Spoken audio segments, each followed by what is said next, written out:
नमस्ते, complete solution tuition क्लासमा स्वागत छ। आज हामी कक्षा 10 को अनिवार्य गणितको पाठ 13 तथ्याङ्क शास्त्र अर्थात् स्ट्याटिस्टिक्स अन्तर्गत अभ्यास 13.2 को प्रश्न नम्बर 2 को क र ख हल गर्न गइरहेका छौं। यस प्रश्नमा मध्यिका निकाल्नुहोस् भनेर हामीलाई एउटा वर्गीकृत तथ्याङ्क दिएको छ। यो वर्गीकृत तथ्याङ्क मैले प्रश्न नम्बर क बाट लिएको छु र ख पनि यस्तै प्रकारको भएकोले यी दुईटा मध्येमा प्रश्न नम्बर क लाई हल गर्न गइरहेको छु यहाँ। अर्थात् प्रश्न नम्बर क को दिएको वर्गीकृत तथ्याङ्कको मध्यिका पत्ता लगाउन गइरहेको छु। यसको लागि हामीलाई एउटा सञ्चित बारम्बारता तालिका चाहिन्छ र यसको सोलुसनको लागि मैले दिएको तथ्याङ्कको सञ्चित बारम्बारता तालिका बनाउँदा भनेर लेखेको छु यहाँ। र यो तथ्याङ्कको सञ्चित बारम्बारता तालिकाका लागि तीनवटा कोठा आवश्यक पर्छ। पहिलो कोठामा तौल, दोस्रोमा विद्यार्थी संख्या र तेस्रोमा सञ्चित बारम्बारता। अब यहाँ यो सञ्चित बारम्बारता कसरी बनाइएको यसको लागि म एउटा उदाहरण दिन चाहन्छु। यसको लागि मैले एउटा खाली कोठा अनुमान गर्नुहोस्। कोठामा कोही पनि विद्यार्थी छैनन्, खाली कोठा सोच्नुहोस्। त्यसमा 30 देखि 40 तौल समूहका विद्यार्थी भित्र आउनुहोस् भन्दाखेरि कतिजना विद्यार्थी भित्र आउलान्? त्यसमा 3 जना विद्यार्थी आउलान् र कोठामा कति भए? 3 जना भए। त्यसपछि 40 देखि 50 तौल समूहका विद्यार्थी पनि भित्र आउनुहोस् भने मैले पनि भित्र आउनुहोस् भन्दाखेरि कतिजना विद्यार्थी आउलान् त? 5 जना विद्यार्थी आउलान्। क्रमशः एक एक गरेर आउलान् र कोठामा कतिजना पुग्यो होलान् त? कोठामा 3 जना अगाडि नै थियो, 5 जना अहिले आए, अब चाहिँ हामीसित कति पुगे? 8 जना पुग्यो कोठामा। त्यस्तै गरेर 50 देखि 60 अंक 50 देखि 60 तौल केजी तौल भएका विद्यार्थी 50 देखि 60 केजी तौल भएका विद्यार्थी पनि भित्र आउनुहोस् भन्दाखेरि कतिजना विद्यार्थी भित्र आउलान्? 7 जना आउलान्। हाम्रो कोठाभित्र 8 जना पुगिसकेका छन्। अब कोठामा कति पुग्लान्? 15 जना पुग्लान्। त्यस्तै गरेर 60 देखि 70 तौल समूहका केजी तौल समूहका विद्यार्थी पनि भित्र आउनुहोस् भन्दाखेरि कतिजना विद्यार्थी आउलान्? 11 जना विद्यार्थी भित्र आउलान्। जम्मा कति पुग्लान्? 15 छँदै थियो कोठामा, 11 यी पनि थपिए, जम्मा 26 जना विद्यार्थीहरू होलान्। त्यस्तै गरेर 70 देखि 80 केजी तौल समूहका विद्यार्थी पनि भित्र आउनुहोस् भन्दाखेरि कतिजना आउलान्? 10 जना आउलान्। हाम्रो कोठामा 26 जना छँदै थियो र 10 जना यिनीहरू पनि थपिएर कति भए? 36 भए। त्यस्तै गरेर 80 देखि 90 केजी तौल समूहका विद्यार्थी भित्र आउनुहोस् भन्दाखेरि कतिजना आउलान्? 3 जना आउलान् र कोठाभित्र जम्मा कति पुग्लान्? 36 त हाम्रो छँदै थिए, 3 जना यी थपिएर 39 जना आउलान्। र अन्तिममा 90 देखि 100 केजी तौल समूहका विद्यार्थी भित्र आउनुहोस् भन्दाखेरि कतिजना विद्यार्थी भित्र आउलान्? 1 जना विद्यार्थी आउला भित्र र 39 जना हामीसित कोठामा छँदै थिए, 1 जना यो थपिएर कतिजना पुगे? 40 जना पुगे। त्यसो भए जम्मा विद्यार्थीको संख्या कति रहेछ? यसलाई यानले जनाउँछौं र 40 जना रहेछन् र हामी यहाँ 40 पनि लेख्न सक्छौं। अब यो वर्गीकृत तथ्याङ्कको मध्यिका हामी 2 चरणमा निकाल्ने छौं। एक चरणमा हामी मध्यिका पर्ने श्रेणी पत्ता लगाउने छौं, त्यसपछि हामी मध्यिका पत्ता लगाउने छौं। अब मध्यिका पर्ने श्रेणी के हुन्छ त? 1 नम्बरमा मध्यिका पर्ने श्रेणी चाहिन्छ हामीलाई। यो मध्यिका पर्ने श्रेणी कस्तो हुन्छ? यस मध्यिका पर्ने श्रेणीको सूत्र के हुन्छ भन्दाखेरि n/2 औं पद पर्ने श्रेणी हुन्छ। n/2 औं पद पर्ने श्रेणी हुन्छ। अब हामीलाई यो तालिका चाहिँदैन, यसलाई मैले मेटे। त्यसपछि हामीलाई दोस्रो चरणमा मध्यिका चाहिन्छ। मध्यिका md बराबर l plus n/2 minus cf upon f into s गरेर चाहिँ हाम्रो मध्यिकाको सूत्र हुन्छ।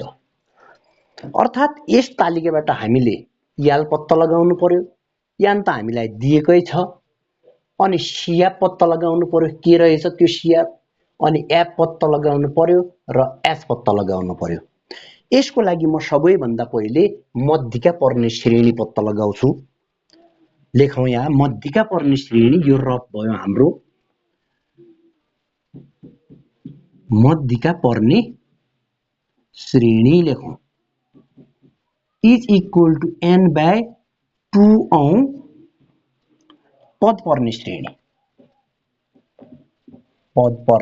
श्रेणी कुन श्रेणीमा n बाई 2 औं पद पर्यो त हेरिहालौँ यसको लागि n भनेको हाम्रो 40 हो 40 बाई 2 औं पद पर्ने श्रेणी लेखौँ। अब 40 बाई 2 भनेको 20 औं पद पर्ने श्रेणी लेखौँ। अब 20 औं पद कहाँनिर पर्यो त 20 औं पद कहाँनिर पर्यो यहाँ क्युमुलेटिभ फ्रिक्वेन्सीमा हेर्नु पर्यो। यहाँसम्म 3 पहिलो दोस्रो तेस्रो यसमा परे चौथो पाँचौं छैटौं सातौं आठौं यसमा परे 5 जना 9औं 10औं 11औं 12औं 13औं 14औं 15औं यसमा परे कति जना 7 जना। त्यस्तै गरेर 16औं 17औं 18औं 19औं 20औं 21औं 22औं 23औं 24औं 25औं 26औं यसमा पर्यो भन्दाखेरि 20औं पद कसमा पर्यो त यसमा 15 सम्म 16औं 17औं 18औं 19औं 20औं यो व्यक्ति यहाँ पर्यो यो कसमा पर्यो यो सञ्चित बारम्बारता 26 भित्र पर्यो। त्यो 26 पर्ने श्रेणी कुन हो त 60 देखि 70 रहेछ पर्ने श्रेणी भनेको 60 देखि 70 रहेछ। कुरा बुझ्नुभयो कि बुझ्नु भएन पहिलो दोस्रो तेस्रो यसमा परे चौथो पाँचौं छैटौं सातौं आठौं यसमा परे 9औं 10औं 11औं 12औं 13औं 14औं 15 सम्मको यस 15 मा परे 16औं 17औं 18औं 19औं 20औं 21औं 22औं 23औं 24औं 25औं 26औं यस भित्रमा परे 27औं 28औं 29औं 30औं 31औं 32औं 33औं 34औं 35औं 36औं चाहिँ यस भित्रमा पर्छन्। यो श्रेणी भनेको 70 देखि 80 त्यस्तै गरेर 37औं 38औं 39औं 3 जना यसमा परे 80 देखि 90 मा र 40औं चाहिँ यसमा परेछ। त्यसैले 20औं पद पर्ने श्रेणी चाहिँ हाम्रो 60 देखि 70 रहेछ। अब यो मध्यका पर्ने श्रेणीबाट हामी L N L c f f र एच को मान पत्ता लगाउने छौं। त्यसैले लेखौं मध्यका पर्ने श्रेणी 60 देखि 70 भएकोले एल बराबर एल भनेको मध्यका पर्ने श्रेणीको तल्लो सीमा हो यो 60 हो एल भनेको 60 मध्यका पर्ने श्रेणीको तल्लो सीमालाई हामी एल भन्छौं। त्यसपछि हामीलाई एफ चाहियो एफ भनेको मध्यका पर्ने श्रेणीको बारम्बारता हो त्यो एफ भनेको मध्यका पर्ने श्रेणीको बारम्बारता भनेको हाम्रो 11 हो यसलाई हामी एफ भन्छौं यसलाई हामी एफ भनौला। त्यस्तै गरेर अब हामीलाई सिएफ चाहिएको छ सिएफ भनेको मध्यका परेको श्रेणी भन्दा अघिल्लो श्रेणी सम्मको सञ्चित बारम्बारता हो र त्यो भन्दा अघिल्लो श्रेणी सम्मको बारम्बारता भनेको हाम्रो 15 हो यो 15 भनेको नै हाम्रो सिएफ हो। त्यसैले सिएफ को ठाउँमा 15 लेखौं। त्यसपछि हामीलाई एच चाहिन्छ एच भनेको यो वर्गान्तरको उचाइ कति छ त 30 देखि 40 10 40 देखि 50 पनि 10 भन्दाखेरि हाम्रो एच को मान चाहिँ हाम्रो 10 छ हाइट अफ इन्टरभल इज 10 छ। अब यो मानलाई हामी मध्यका निकाल्ने सूत्रमा राखौं त्यसको तल लेखौं मध्यका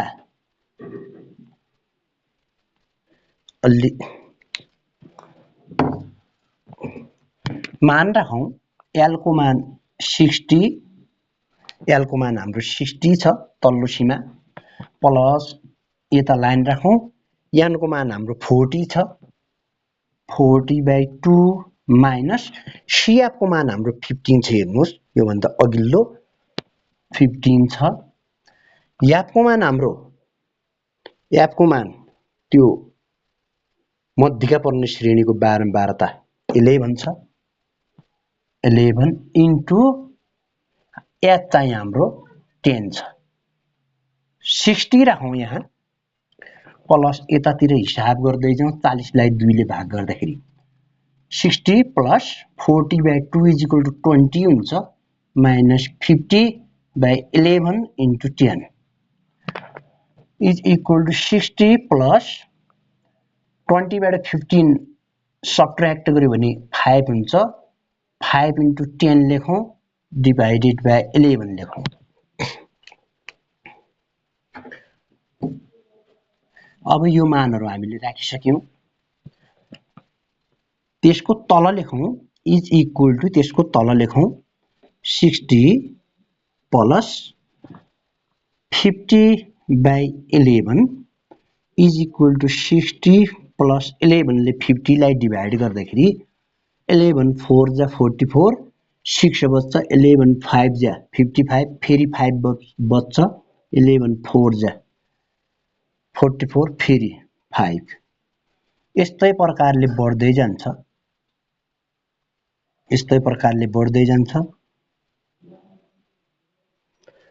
50 लाई 11 ले डिभाइड गर्ने हो भने 50 लाई 11 ले डिभाइड गर्ने हो भने 11 4 जा 44 माइनस 6 बच्छ पोइन्ट हुन्छ 11 5 जा 55 हुन्छ फेरि 5 बच्छ 0 हुन्छ 11 4 जा 44 हुन्छ फेरि 6 बच्छ 11 5 जा हुन्छ 55 हुन्छ फेरि बच्छ 5 फेरि 4 जा हुन्छ 5